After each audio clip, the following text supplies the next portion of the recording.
representation is a tricky thing. It's not what we call an inherent good.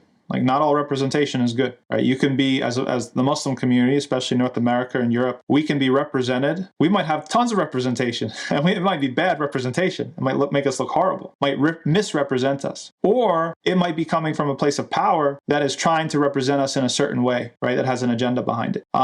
So we just have to be super careful, and it's hard. Because it goes back even to how we think about art, right? Somebody wants to make a movie or a TV show or something like that, or an animated series. And on one hand, we have describing reality and relating to people, right? Because as Muslims, we're not perfect people, especially converts. We all had a life before, and not even just like the narrow definition of who's a convert, but the broader definition of somebody who was even born in a Muslim family. And at some point, something clicked and then they changed their lives around. We all have a story and we all come from somewhere, right? And we can't necessarily pretend to be just like only pious people and like we didn't have pasts and we didn't like learn lessons or things like that. So there's something to be said for being relatable and being able to relate to people who are in a certain situation now. Maybe they're caught up in the gang life or drugs or a certain state. Maybe they're just far from the deen. But it's always got to be connected to trying to bring them out of that. It's always got to be a transformation story, right? Something that's going to call them to something greater. And that's where, if you look at media and you look at art in North America, it's like if you were to put on two poles description, right, or being descriptive of what's real, and aspiration, right, what should be, okay? The scale is tilted,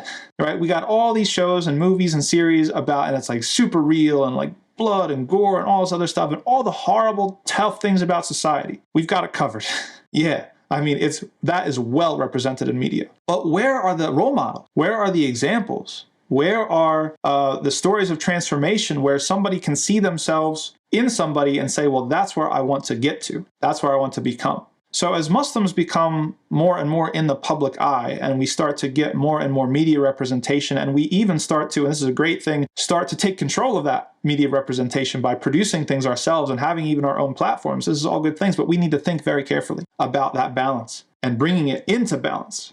Not just because at a certain level, the real pays, right? You want to put all the things that like relate to absolutely everybody. It pays, and you might unintentionally give the message to people that this is okay. You can glorify it. And I can relate to this as an Italian American because we got all the mafia movies, right? And so in the mafia movies, there's always this sort of thing. Well, does it glorify it or does it describe reality? Sometimes it does both, right? So it's just something that we have to think very, very carefully about as a Muslim community when we represent ourselves to a broader audience and we want to tell real stories. We want to tell them real, and we want to be able to relate to people who are in a certain situation or in a certain demographic, but we also want to call them to something better and call them to something higher and ask them and show them a way forward to change